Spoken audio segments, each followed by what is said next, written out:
After the Fantastic Four flopped the way that it did, major stars and celebrities are saying no to the MCU, no to Kevin Feige, no to Disney. Today we'll explain why they're doing so and what it means for the future of the superhero genre as Marvel continues its Phase 6 very sick collapse.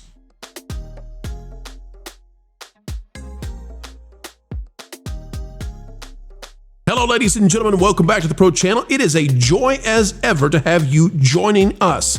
And yes, we're covering yet again another dismal Disney kind of story, but we do it with a twinkle in the eye. We have a good time no matter what.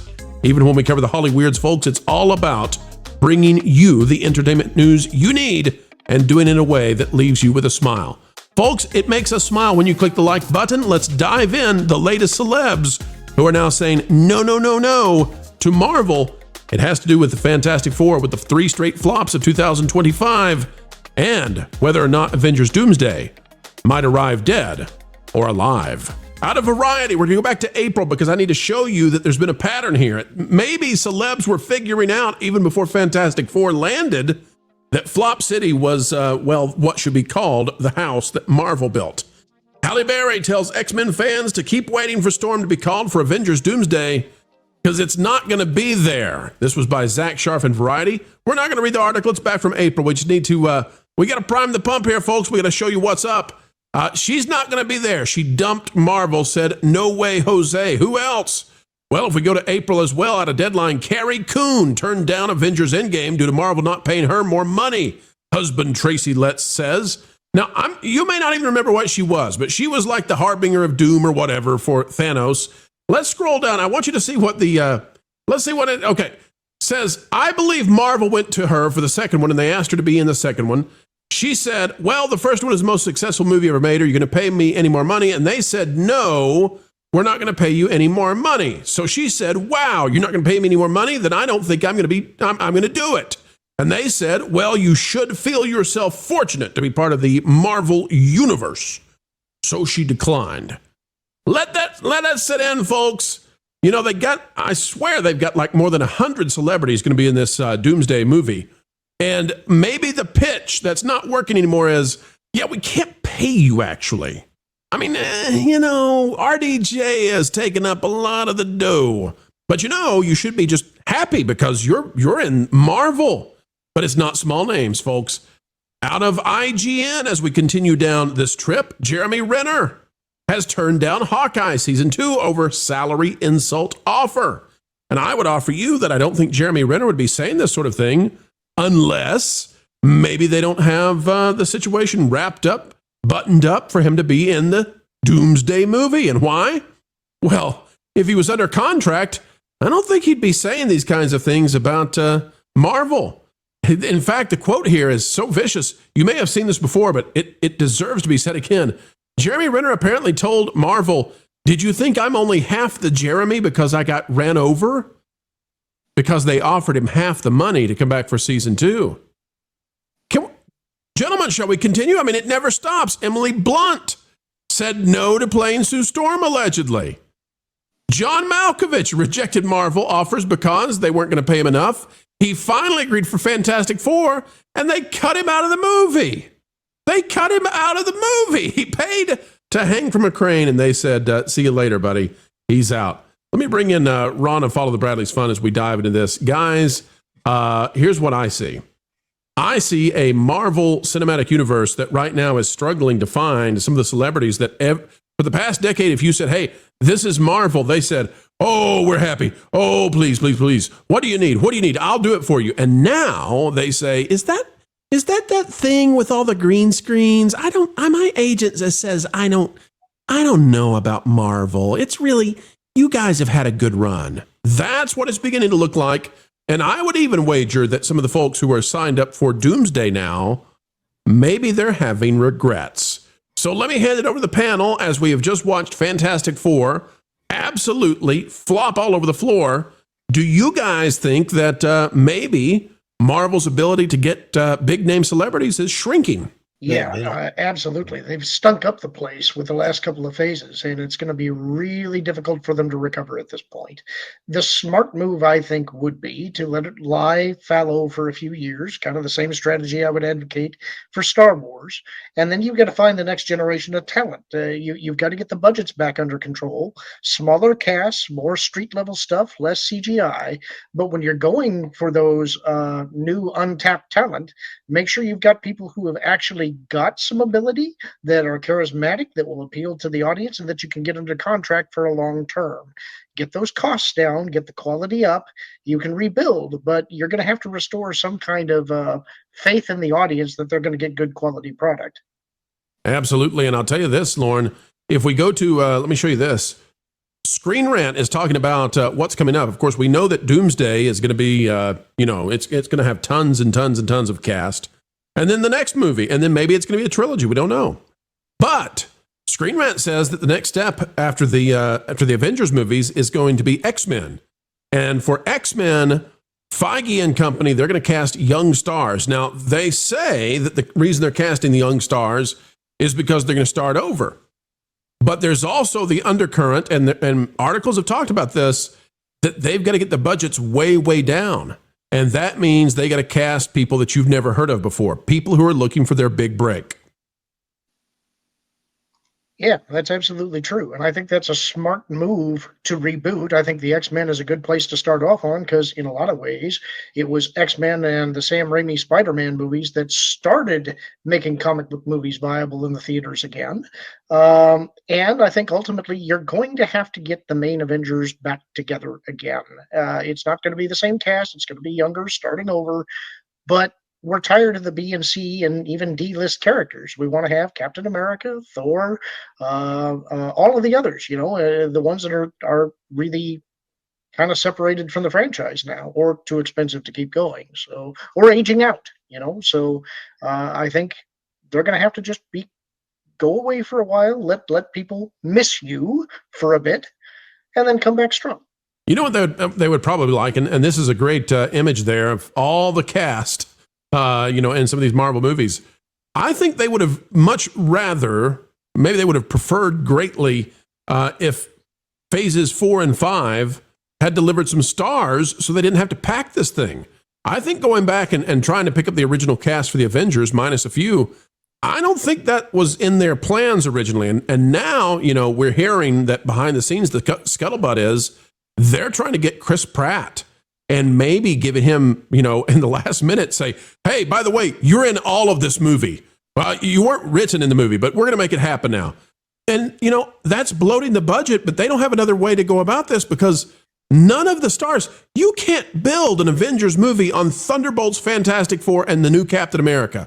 And that's, for the most part, that's what these chairs are that we're seeing. It's like, here's the 3 flops that we stuffed with people. Will they be enough to carry Avengers? No. One question that I have is, have we heard anything about the StarLord movie? Because the ending of Guardians of the Galaxy 3 teased it, and I've heard nothing about it ever since. So that's one of those open door situations. We were told that the reason that they did that the way they did so was because they wanted the option to bring back Chris Pratt as StarLord, but they did not want to do anything that indicated that the Guardians of the Galaxy would be returning, because the Guardians of the Galaxy, that's one of those, it's like hanging the jersey in the rafters for James Gunn, right? He's earned it. The issue now is it's like, well, we might need those Guardians back after all. What about Bradley Cooper? Can we get a hold of him? Like maybe he can play a CGI raccoon again? I don't know. Jeremy, what do you think about the situation with Marvel in terms of when they call celebrities now, they say, I'm sorry, I'm so booked up right now. The Jeremy situation, of course, he's got a great name, but that really broke my heart, because if you know the story of how he got run over, it was for him to bring that up. But it feels like, as a proletariat, I can't imagine turning down millions of dollars to do a film, even if it's less millions. But it seems like they're worried about future implications, not just the immediate earnings, that this is not good And if that's how they feel, then why did they throw Ike Perlmutter out? And why did they spend all this money to ruin something? That's a great point. Jeremy, just point of clarification, though. It's not because you have an affinity for Jeremy Renner because he's a fellow Jeremy. Has nothing to do with it. He's in the club. He's in the club. Okay. Well, it's a good club to be in. Yeah. Ron, the club for Marvel celebrities seems to be both shrinking and expanding at the same time. There's a lot of Z-listers, but the A-listers hard to come by. I know how they fix it. I have the solution. I know the Iceman. Is that who you want? No, Angel Dust. Now that she can be brought back, we bring back Gina Carano as Angel Dust, and she leads everything. Well, that would be great. That's my solution. That would be great. Dear YouTube, when we say Angel Dust, we're referring specifically to a Marvel character. Thank you so much. Marvel character, Angel Dust. Ron, what if they got Gina and they got the Iceman, Dean Kane? Bring them in. He doesn't have to be Superman. I don't know who he plays, but that'd be a combo, eh? That would definitely be a combo. It's just so a different kind of Iceman. No, make him be Iceman. It's hilarious. I don't care about the age. I don't care about the body type. He's Iceman now. That would be funny. Wow, it's just so funny because when you look at the MCU, the last several movies, they felt like CW level TV shows at best, and maybe not even to that level, because some of the stuff that they did on the CW was actually pretty good. They had DC, they had a great Superman and Tyler Hoechlin, and they ended well, I think, over there at CW, at least with their stories and with the best that they could do with television and their budgets. The MCU, you think about the budgets that they've had and the chunk that they've knocked out with those budgets, especially this year, Captain America.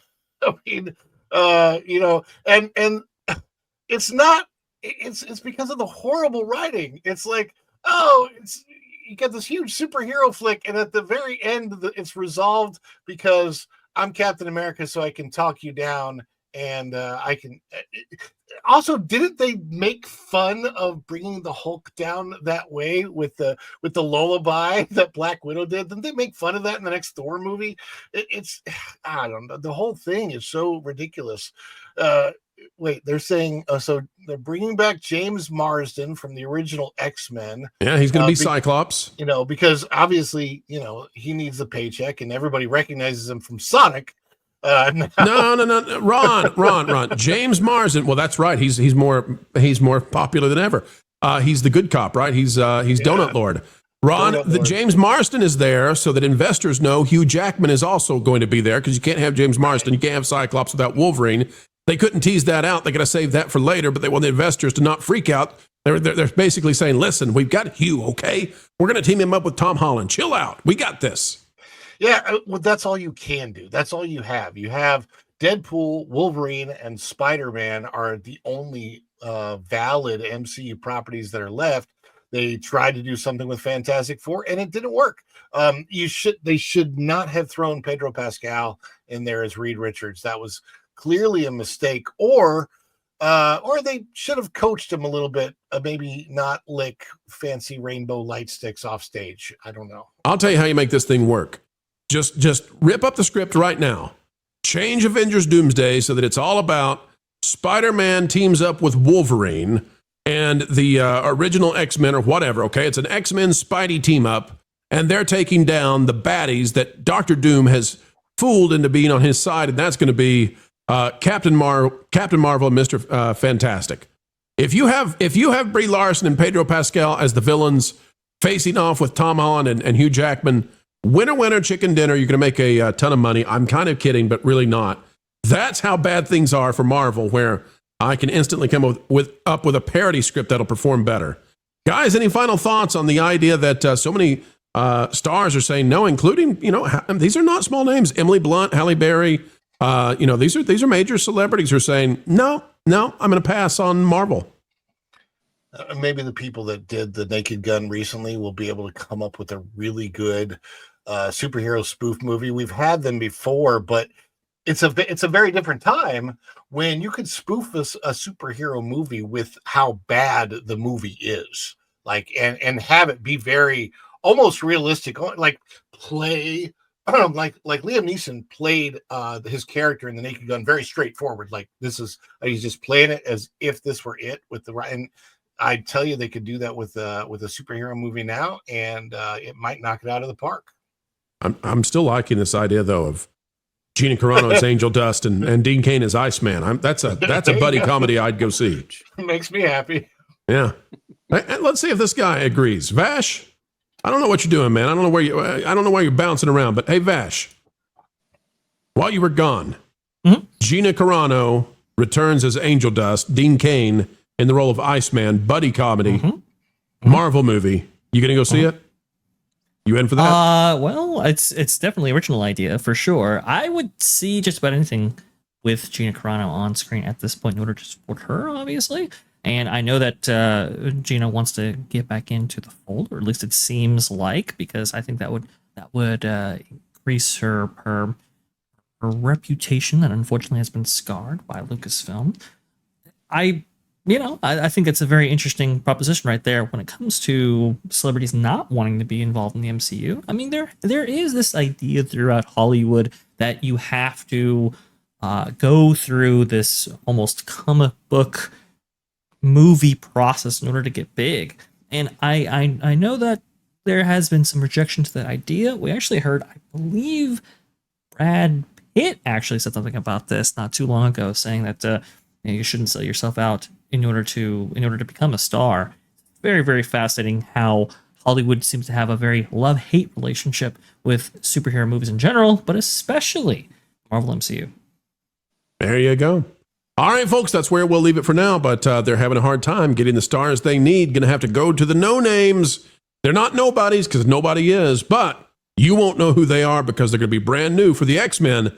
Not because Marvel, not because they've got a strategy there for restarting, but rather because the piggy bank just turned into a piglet bank for now. And folks, we have come to the end yet again. Another video of excellence in the can. What a joy it has been to share time with you. We hope you enjoyed it as well. If so, consider clicking that like button. Share, subscribe, click it, stick it to the algorithms. It is the notification bell. And as always, drop a comment down below. A mind is a terrible thing to waste, so waste not yours. Join a community dialogue today, just on down below. Folks, we are going to say farewell for now, but we will see you back.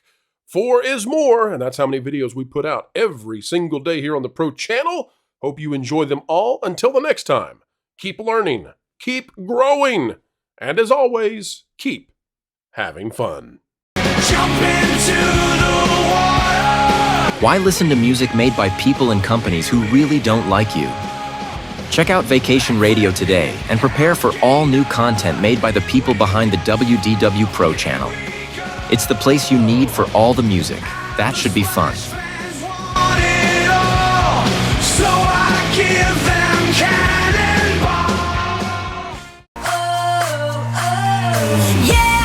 Hundreds of songs, every genre you can imagine. Listen live on YouTube and enjoy a set list that's always sunny. It's Vacation Radio.